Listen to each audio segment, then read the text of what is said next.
ভাত রান্না করার পর সাধারণত আমরা ভাতের মাড় ফেলে দেই। ফেলে না দিয়ে এই মাড়টাকে অনেক কাজে আপনি লাগাতে পারেন। চুল এবং ত্বকের যত্নে মাড় কিন্তু অনেক অনেক কার্যকর ভূমিকা পালন করে থাকে। আজকে চুলের যত্নে ভাতের মাড় কিভাবে আপনি ব্যবহার করলে অনেক উপকৃত হতে পারবেন সেই বিষয়ে একটি রেমেডি তৈরি করে নিচ্ছি। আশা করছি আজকের রেমেডিটা আপনাদের কাছেও অনেক অনেক ভালো লাগবে।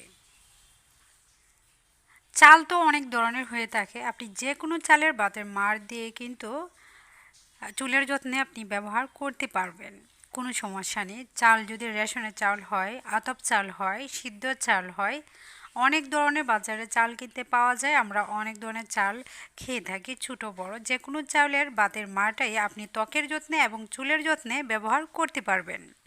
আমরা রেগুলার যে চাল দিয়ে ভাত রান্না করি, যে ভাতগুলি আমরা খাই, সেই ভাতের মাড় দিয়ে আজকে আমি একটি রেমেডি তৈরি করে নিচ্ছি।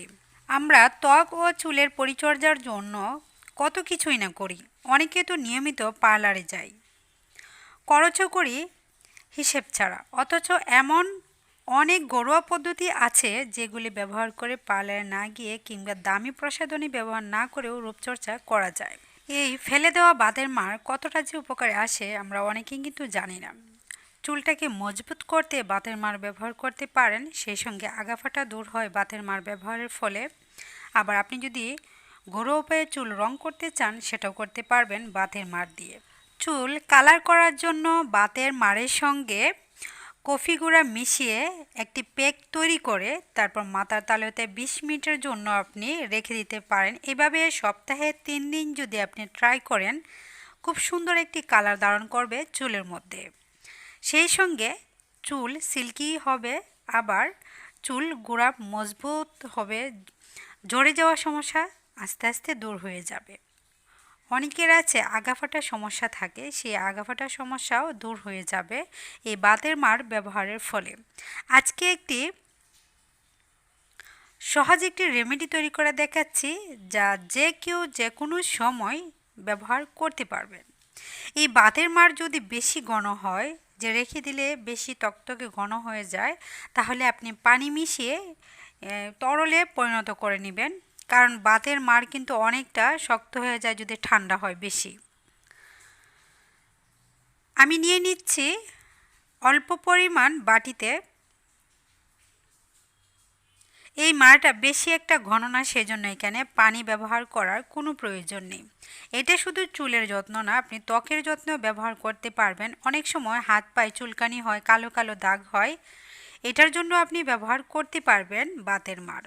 আর কিছু দেওয়ার প্রয়োজন নেই, শুধু ভাতের মাড়ও যদি আপনি সপ্তাহে 2-3 দিন ট্রাই করেন তাহলে অনেক উপকৃত হবেন। 1.5 চা চামচ পরিমাণ লেবুর রস দিয়ে দিচ্ছি। চুলের ঘনত্ব আর লম্বা অনুযায়ী মাড় নেওয়ার চেষ্টা করবেন। লেবুর রস 1 থেকে 1.5 চা চামচ পরিমাণ দিলেই হবে। তার ঘনত্বটা এরকম রাখবেন। আমি একটু চামচের সাহায্যে নেড়েচেড়ে দেখাচ্ছি। এর চেয়ে যদি ঘন থাকে ভাতের মাড়, তাহলে একটু পানি মিশিয়ে তরলে পরিণত করে নেবেন। লেবুর রসে অনেক রয়েছে গুণ। ভিটামিন সি এর উৎস এই ফলটি যেমন শরীর সুস্থ রাখে, তেমনি ত্বক ও চুলের যত্নেও এর ভূমিকা রয়েছে প্রচুর।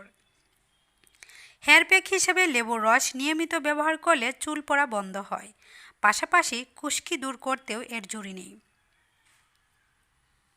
চুলের বৃদ্ধি করতে লেবুতে প্রচুর পরিমাণে ভিটামিন সি থাকে, যা কোলাজেন উৎপন্ন করতে সাহায্য করে ও চুলের বৃদ্ধি করে।